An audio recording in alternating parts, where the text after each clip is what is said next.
El título del tema que yo le puse es Amando con acciones. Y le digo, cuando yo pienso en amando con acciones, me llevó a pensar en Mateo 22, versículo 37 a 39. Ustedes tienen sus notas ahí. ¿Y qué dice? Ustedes, me imagino que lo sabemos hasta de memoria. Ama al Señor tu Dios con todo tu corazón, con toda tu alma y con toda tu mente. Y dice, este es el primer mandamiento y el más importante. Pero hay un segundo mandamiento que es igual de importante. ¿Y cuál es? Ama a tu prójimo como a ti mismo.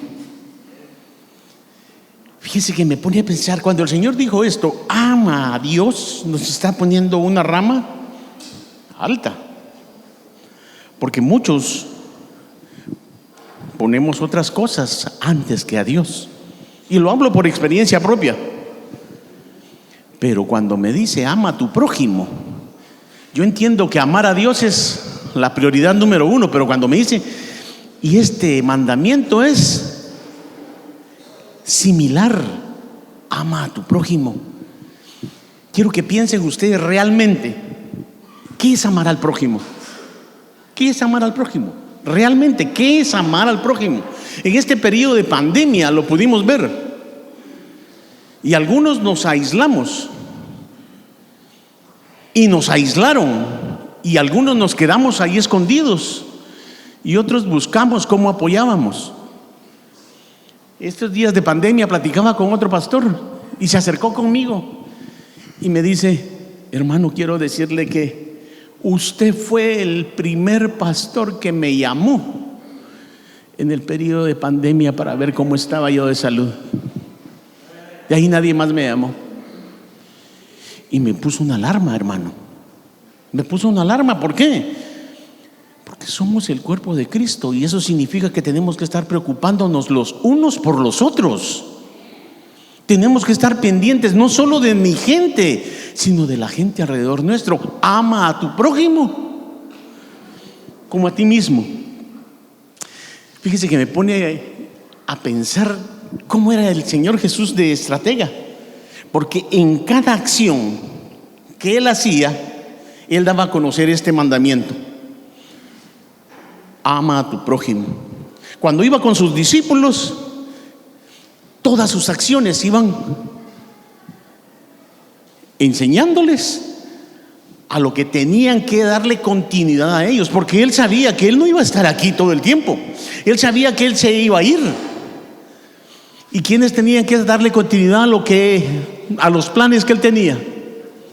Nosotros. Y entonces con sus discípulos Él venía y hacía acciones y les modelaba el camino. Fíjense que cuando Jesús hablaba, algo que me impacta a mí es, como en ese entonces no estaba el Nuevo Testamento, en ese entonces solo que estaba la ley, la Torá. Y Jesús siempre hizo referencia a la Biblia. ¿Por qué? Porque todo lo que nosotros digamos, todo lo que nosotros accionemos, tiene que estar basado ¿en qué? En su palabra.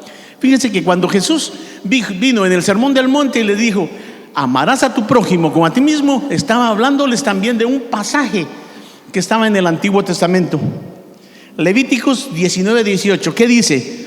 No te vengarás ni guardarás rencor contra los hijos de tu pueblo. O sea, primero le está diciendo unidad entre el pueblo. De ahí, sino amarás a tu prójimo como a ti mismo. Solo se da cuenta, Él, las mismas cosas que Él decía, las amparaba en la palabra de Dios. ¿Estamos nosotros amparando lo que decimos y lo que hacemos en la palabra de Dios? Le digo, esto que estamos hablando ahorita es específicamente para eso. ¿Cómo debemos realmente amar a nuestro prójimo? Jesús compartía con las personas. Jesús les enseñó que había que servir, había que amar. Y amar al prójimo, mire lo que dice Mateo: el Hijo del Hombre no vino para ser servido, sino para servir. Repita, servir. Y para dar su vida en rescate. Ahora le voy a hacer una pregunta. ¿Estaría usted dispuesto a dar su vida en rescate? ¿Estaría usted dispuesto a dar su vida en rescate? Germán mencionaba algo. Decía, uno está dispuesto a dar su vida cuando el verdadero amor está en uno.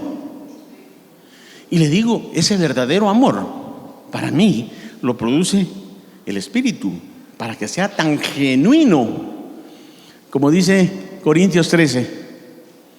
¿Quiere que ese amor sea genuino en usted?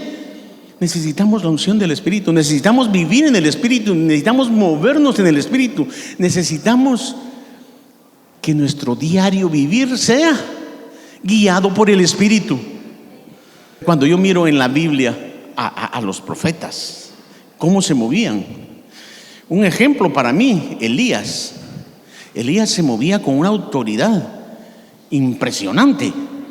Fíjese que Elías sabía que lo que él iba a decir venía de Dios. ¿Por qué? Porque él tenía una conexión directa tan especial con Dios. Y fíjese que a nosotros nos falta muchas veces esa conexión. Nosotros necesitamos aquello de estar seguros de decir, va a dejar de llover. Sí, Elías lo dijo. ¿Quién se lo dijo a él? El de arriba. Y después le dice, va a llover. Y llega y va a llover. ¿Quién se lo dijo a él? Hermano, estamos oyendo a Dios. Estamos oyendo a Dios. Estamos a punto de decir, va a dejar de llover. Ayer en la noche todos estábamos, Señor, quita la lluvia. Sí, estábamos, quita la lluvia. Pero vámonos para adentro porque no sea que nos mojemos. ¿Sí o no? Pero estábamos pidiendo por la lluvia. Y nos metimos acá y ¿saben qué pasó? Se quitó la lluvia. ¿Qué necesitamos nosotros? Oír al Espíritu. Oír al Espíritu. Y miren, yo estoy moviendo con esto a amar al prójimo. Fíjense que en una oportunidad, como ustedes saben que a Jesús trataban de hacerlo caer, ¿verdad? ¿Quién no trataba? Más los enemigos. Buscaban hacer cosas para que ellos no creían que Jesús, y hasta la fecha no creen que Jesús sea el Mesías. No creen que Jesús sea el que va a venir. Si ustedes oyen las noticias, ya se están levantando uno allá que dicen que podría ser el Mesías. Ya está haciendo milagros. Sí. Ellos siguen esperando a un Mesías. Y nosotros ya lo tenemos. Pero ellos trataban de hacer caer a ese Mesías porque no creían en él. Y un intérprete de la ley vino y se le acercó. ¿Y qué le dijo? Han leído ese pasaje, ¿verdad? ¿Qué se necesita para ser salvo? ¿Y qué le dijo Jesús? Le respondió con la misma palabra de Dios: amarás al Señor tu Dios con todo tu corazón, con toda tu alma, con todas tus fuerzas, con toda tu mente. O sea, tienes que razonar, tienes que pensar, tienes que desear. Y a tu prójimo como a ti mismo. Y entonces viene este hombre y le dice: ¿y quién es mi prójimo? Mire qué astuto. Ellos querían tratar de hacer caer a Jesús. ¿Y qué hacía Jesús? Les demostraba que ellos necesitaban accionar. ¿Quién es realmente su prójimo, mi hermano? Sus miembros de la iglesia, sus vecinos de la comunidad.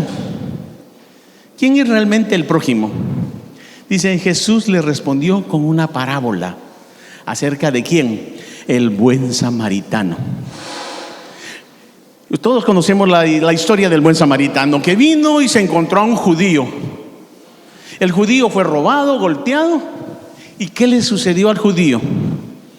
Estaba tirado ahí. ¿Y sabe usted que los samaritanos para los judíos son lo peor? Lo peor. Y este samaritano lo sabía. Sabía que él no era grato para el judío. Los judíos no querían a los samaritanos.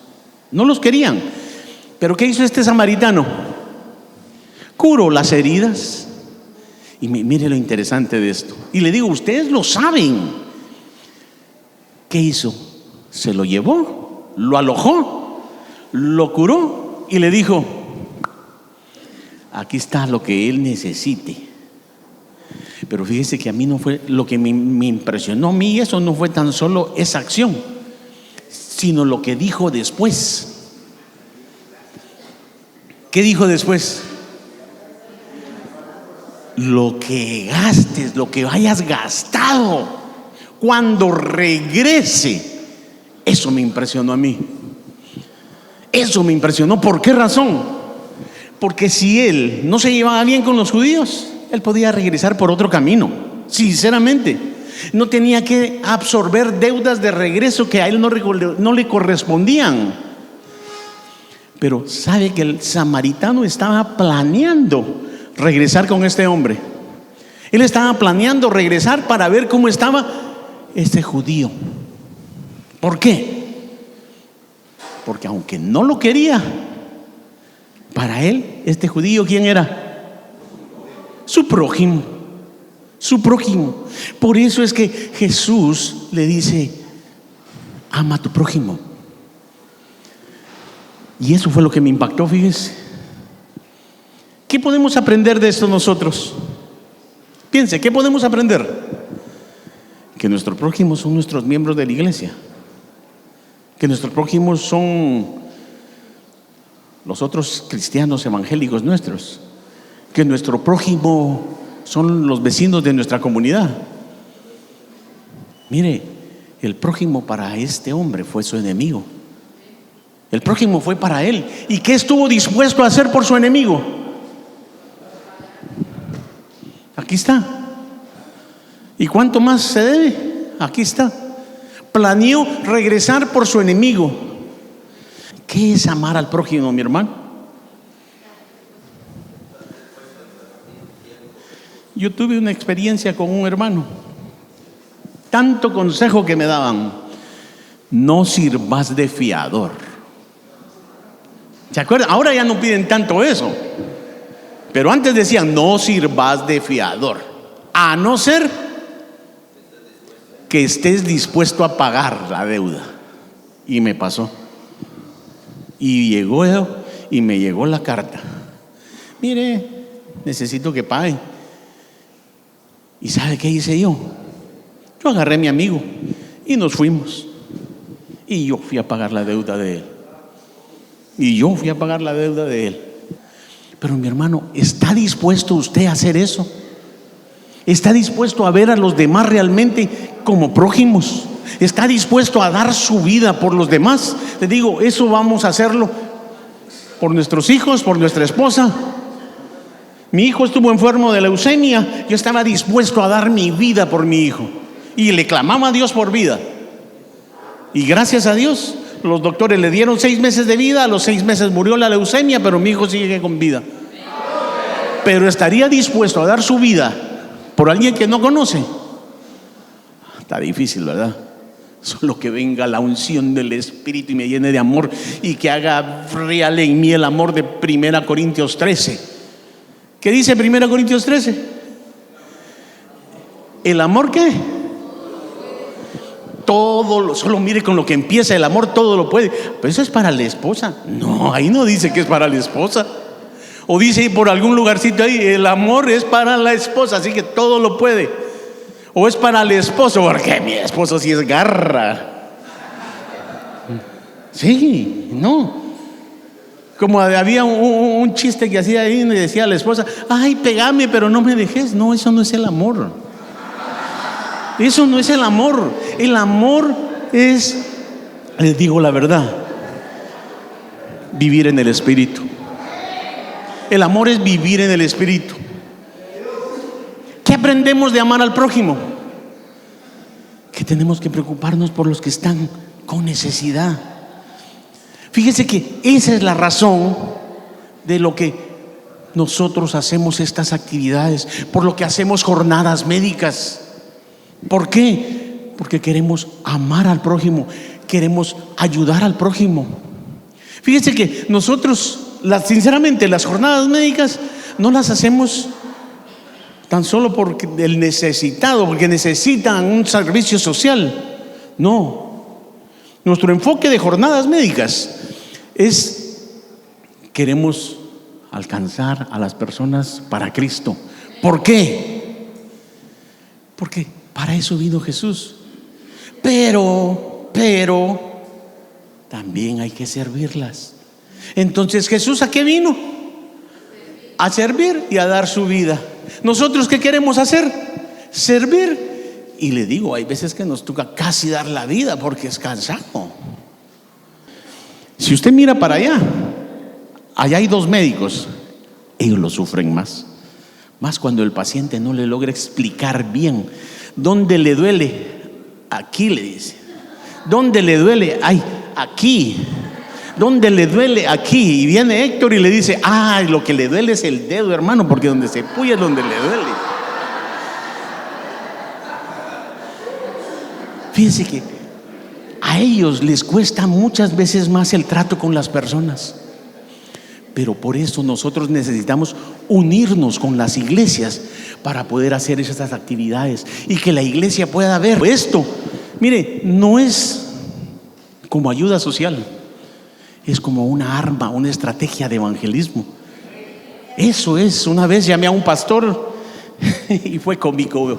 Le digo: hermano, fíjese que queremos tener una jornada allá en su comunidad. Y me dice: ay, hermano, ahorita no lo podemos ayudar hoy.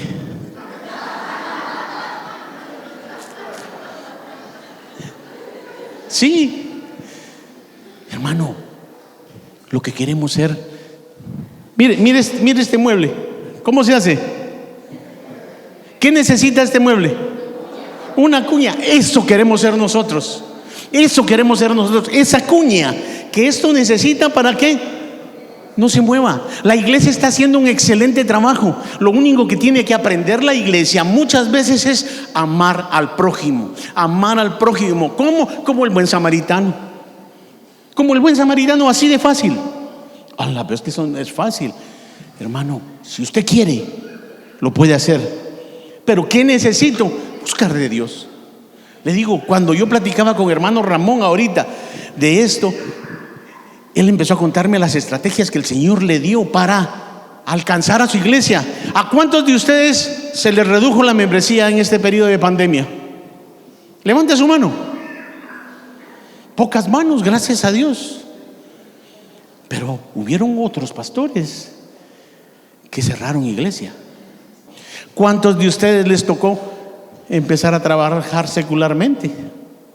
Fíjense, estamos trabajando con alrededor de 160 iglesias, 160 pastores. No iglesias, porque hay pastores que tienen 2, 3 iglesias al mismo tiempo. Y a algunos de estos 160 les ha tocado duro.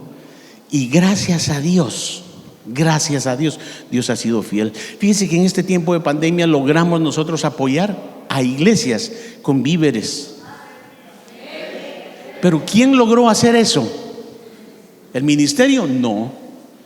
¿Iglesia Vida Real que nos unimos juntos? No. Fue el amor al prójimo. ¿Por qué? Porque gente vino. Aquí está para ayudar. Aquí está para ayudar. Algunos dieron, no de lo que les sobraba, dieron de lo que tenían. Cuando usted tiene para poder ayudar al prójimo, usted lo hace. Realmente piense, ¿por qué es que Jesús vino a este mundo? ¿Qué dice Juan 3:17? ¿Se acuerda usted lo que dice? Dios no envió a su Hijo al mundo a condenar al mundo, sino que el mundo sea salvo por él. Entonces vino Jesús a salvar al prójimo. Vino Jesús a salvar al prójimo. ¿Y quién es el prójimo? Nosotros. Nos salvó a nosotros. Ahora, ¿qué quiere Él? Miren, muchachos, yo ya les modelé el camino. Ese chapinismo, ¿verdad? Yo ya les modelé el camino. Ahora a ustedes les toca hacer lo mismo que yo. ¿Por qué? Porque son mis representantes. Entonces yo les modelo el camino. ¿Y qué tienen que hacer ustedes ahora? Amar al prójimo. ¿Y qué tienen que hacer más? Servir al prójimo y dar su vida. ¿Cuánto quiere ser como Cristo? ¿Cuántos quieren que se calme el agua? Qué rico sería tener la autoridad así, ¿verdad? ¿Y cree usted que tiene esa autoridad para calmar el agua? Fíjese que cuando yo estuve enfermo con la úlcera sangrante, un día el Señor me trajo promesas, yo ya se los compartí, pero una de las cosas que el Señor me dijo, cuando me enseñó, me dijo: háblale, me dijo, profetízale, como le dijo a Ezequiel en el Valle de los Huesos Secos, profetízale a esa úlcera que se seque. Eso fue día lunes. Miércoles yo le dije a la úlcera, era un agujero así, me sacaron 200 mililitros de sangre. Jueves me hicieron otra endoscopía y dice el médico: no hay nada, se cerró. Mire, le soy sincero, yo quisiera seguir así, con esa autoridad que tuve en esa oportunidad siempre, y decir: lluvia, te paras ahorita, hermanos, quedémonos aquí, no nos movamos. Pero le digo, todos oramos para que la lluvia se parara, pero vámonos adentro porque no sea que nos mojemos. Es la verdad, hermano. Es que me estaba preocupando de mi prójimo, que no se fuera a mojar. Ay, pobrecito, el hermano se iba a mojar. Hermanos, debemos de buscar aún más a Dios. ¿Está buscando a Dios? ¿Está buscando a Dios? Fíjense que los discípulos andaban con Jesús, platicaban con Jesús, vieron el poder de Jesús, pero cuando Jesús se los llevó para que fueran con él, ¿qué sucedió? Regresó y les dice: alamos, ni siquiera una hora pudieron orar conmigo. Fíjense que, hermano, sinceramente, o sea, yo tengo una vida de oración, pero no había sido así de fuerte. Yo me levantaba temprano, yo me levanto a las 4 de la mañana. Pero le digo, Germán, con esto que está haciendo, nos ha inspirado a todos nosotros a orar más, a escuchar a Dios. ¿Qué le dijo el Señor a Germán? Si no me oyes, ora más. Hermano, ¿está oyendo usted a Dios? Si no lo está oyendo, ora más. ¿Está oyendo usted a Dios? No se oye. Oren más entonces. ¿Está oyendo a Dios? ¿Está hablando la palabra de Dios? ¿Qué le está dando a su iglesia cuando se para de adelante? ¿Qué está inspirando? Fíjese que ayer estuve sentado con varias mesas, pero con los que estuve almorzando ayer, ¿qué es lo que hice yo? Inspirarlos con lo que Dios me está haciendo en mí. Con mi esposa nos sentamos, compartimos con ellos. ¿Y qué hago? Empiezo a compartir las experiencias de Dios. ¿Por qué? Porque yo quiero que ellos crezcan aún más en fe. Y no porque ellos no tengan fe. No, porque si tienes un poco de fe, puedes tener más. Si no oyes a Dios, ora un poco más. Ora un poco más. Así que órale.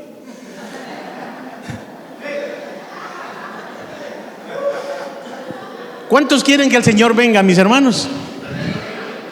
¿Cuántos quieren que el Señor venga? Así que por favor, mis hermanos, si quieren que el Señor venga, amemos al prójimo, sinceramente.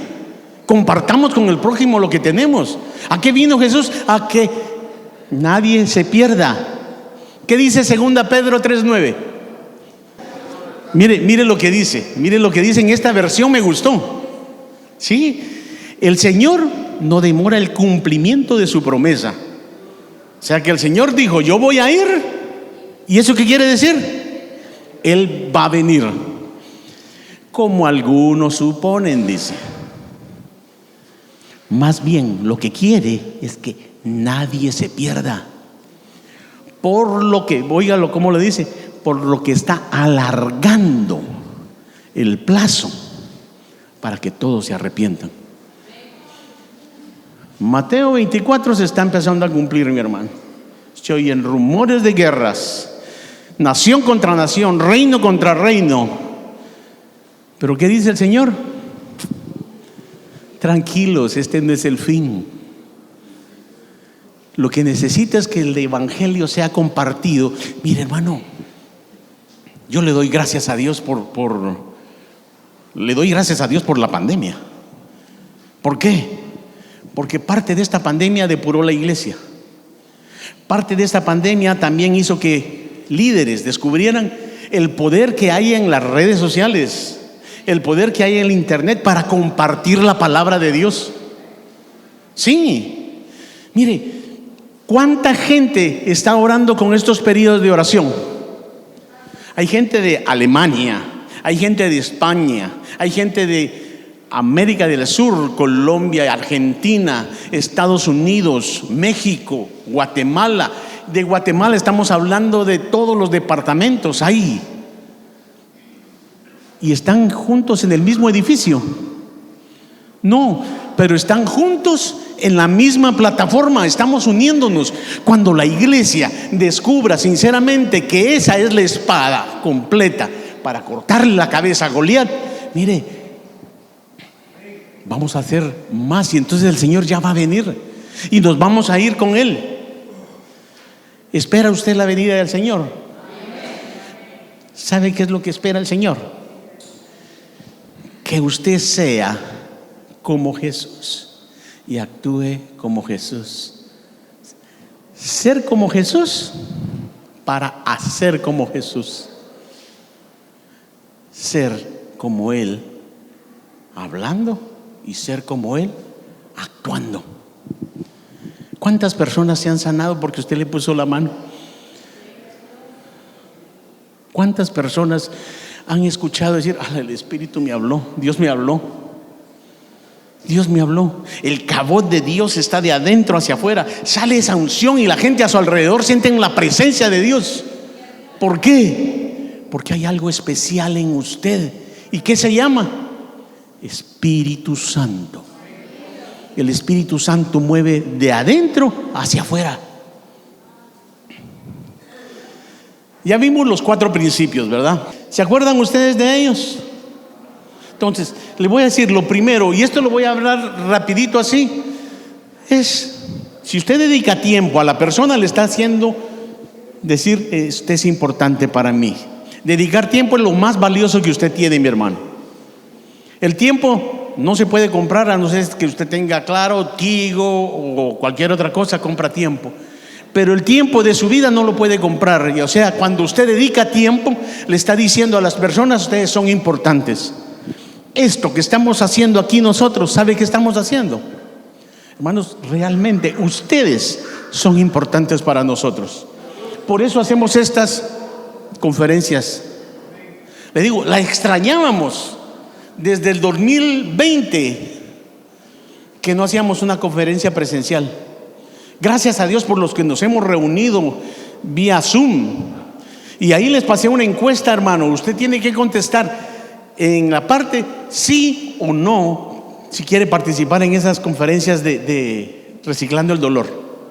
Solo ponga sí o no, necesitamos, y después le informaremos cómo será.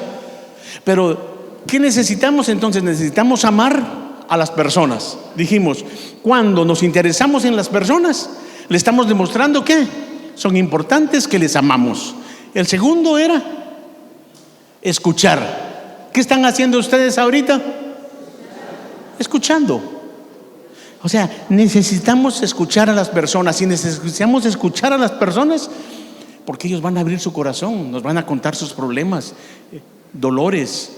Le digo, en cada jornada que hemos tenido, cuando estamos en las estaciones de consejería, ellos nos abren el corazón. Entonces necesitamos escucharlos y escuchar lo que piensan, lo que creen, la cultura, qué es lo que los está rodeando, para que podamos accionar en base a eso. Necesitamos, lo tercero era servir. Entonces, tratemos de servir a las personas que queremos alcanzar para Cristo. Aproximemos y miremos qué necesitan. Mire, asimismo, entre nosotros, preocupémonos los unos por los otros en la iglesia.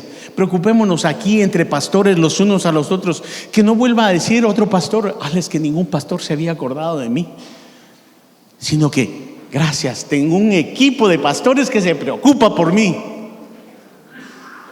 Llamé a un pastor y me dice: gracias, hermano, necesitaba esa oración, porque nadie había orado por mí. Todos me piden oración, pero nadie ora por mí. ¿No le ha pasado eso como pastor? Todos le piden a usted que oren, pero ¿cuánto le dice: hermano pastor, lo llamo porque sentí que quiero orar por usted? Si yo le digo que levante la mano, ¿cuántos han tenido esa experiencia? Yo creo que no se levantan manos. Sí, porque son pocos las personas que se preocupan por su pastor en querer orar por él. Cuarto, testificar. ¿Qué es el testificar? Hablar las experiencias que yo tengo en Dios. Este material lo vamos a grabar, está grabándose en video, lo vamos a poner en Facebook, en YouTube.